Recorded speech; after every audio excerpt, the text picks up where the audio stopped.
And it goes a little something like. I'll keep you proud. You are a farmer and actor. I'll keep you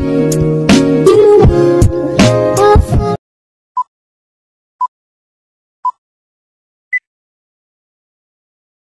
First position of the hand.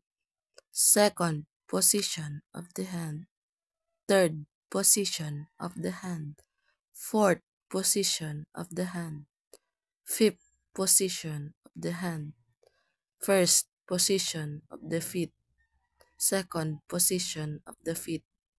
Third position of the feet. Fourth position of the feet. Fifth position of the feet. First position.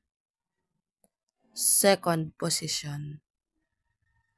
Third position. Fourth position. Fifth position.